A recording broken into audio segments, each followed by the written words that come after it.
Nahaharap sa kasong 110 million pesos na civil libel si Presidential Communications Office Undersecretary Claire Castro. Ang kaso ay sinampa ni Batangas 1st District Representative Leandro Leviste laban kay Castro sa Balayan Regional Trial Court sa Batangas. Sinabi ni Leviste na very damaging ang mga pahayag ni Castro laban sa kanya kaugnay ng umano'y franchise deal. Binigyang diin ni Leviste na ayaw niyang masaktan si Castro, subalit kailangan niyang depensahan ang kanyang pangalan. Nakailang vlog na anya si Castro tungkol sa kanya. Marami anyang grounds para sampahan ang kaso si Castro for libel. Sa katunayan ay naawa pa si Leviste kay Castro.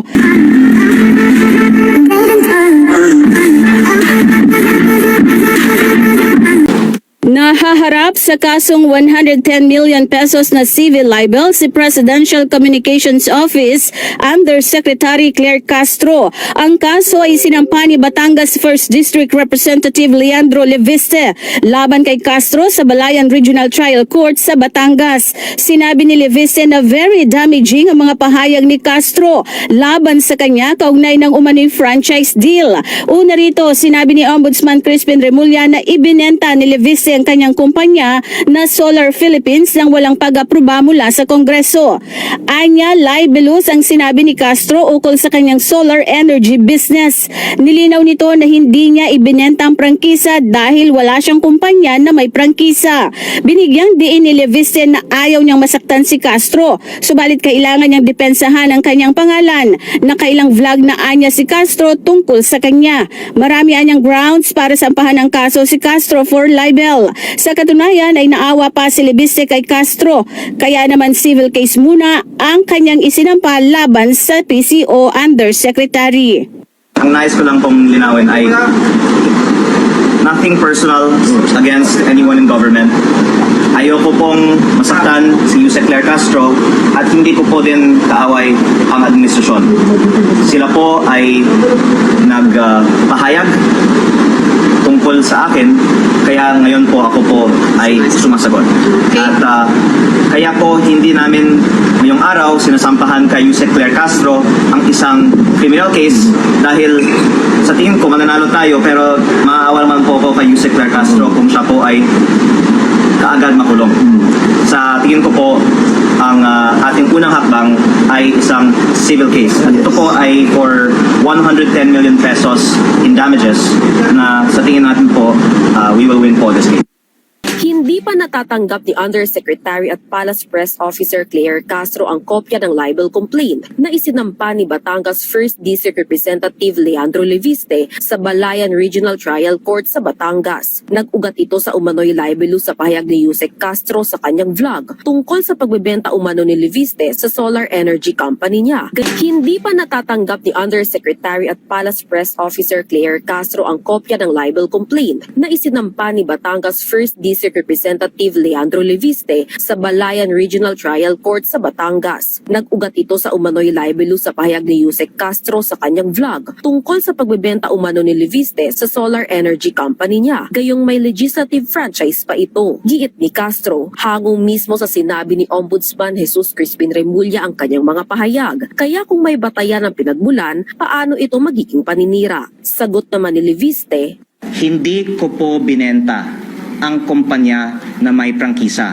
Ang kumpanyang binenta ko ay ibang kumpanya na ang main asset nito ay lupa sa Nueva Ecija. batay sa 22 pages complaint, 110 million pesos in moral and exemplary damages at 1 million pesos legal fees ang multa sa isinampang civil libel case laban kay Castro. Ayon kay Leviste, bagamat maaari ring itong pumasok sa cyber libel, hindi niya naisasampahan ng criminal case at makulong si Castro. Dagdag pa ni Castro, si Leviste mismo ang umamin sa mga interview na hindi na siya ang may-ari ng solar para sa bayan na may prangkisa pa. Kaya ang source, aniya, ay ang mamabatas din. Pero sa pahayag ni Representative Leviste sa media matapos ang filing, wala na umanong prangkisa ang kumpanyang solar para sa bayan.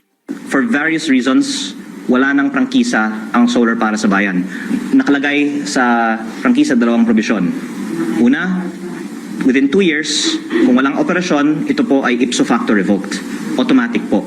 Pangalawa, kailangan ng implementing rules and regulations para mag-operate at hindi po ito inilabas kaya hindi po siya namin na inoperate. Hinala ni Castro, layo ng kaso na busalan ang kanyang bibig sa kontrobersya. Tanong ni Yusek Castro, sino ang tunay na nasa likod ng pagsasampa ng kaso na gusto siyang patahimikin? Vel Custodio para sa Pambansang TV sa Bagong Pilipinas.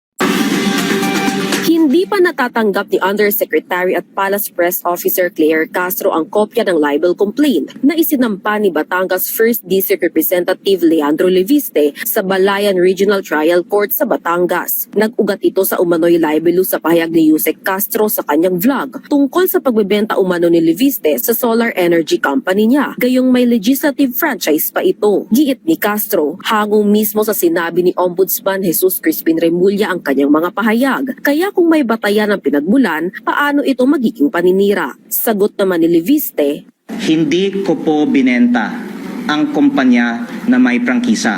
Ang kumpanyang binenta ko ay ibang kumpanya na ang main asset nito ay lupa sa Nueva Ecija. batay sa 22 pages complaint, 110 million pesos in moral and exemplary damages at 1 million pesos legal fees ang multa sa isinampang civil libel case laban kay Castro. Ayon kay Leviste, bagamat maaari ring itong pumasok sa cyber libel, hindi niya naisasampahan ng criminal case at makulong si Castro. Dagdag pa ni Castro, si Leviste mismo ang umamin sa mga interview na hindi na siya ang may-ari ng solar para sa bayan na may prangkisa pa. Kaya ang source, aniya, ay ang mamabatas din. Pero sa pahayag ni Representative Leviste sa media matapos ang filing, wala na umanong prangkisa ang kumpanyang solar para sa bayan. For various reasons, wala nang prangkisa ang solar para sa bayan. Nakalagay sa prangkisa 2 probisyon. Una, within 2 years, kung walang operasyon, ito po ay ipso facto revoked. Automatic po. Pangalawa, kailangan ng implementing rules and regulations para mag-operate at hindi po ito inilabas kaya hindi po siya namin na inoperate. Hinala ni Castro, layo ng kaso na busalan ang kanyang bibig sa kontrobersya. Tanong ni Yusek Castro, sino ang tunay na nasa likod ng pagsasampa ng kaso na gusto siyang patahimikin? Vel Custodio para sa Pambansang TV sa Bagong Pilipinas.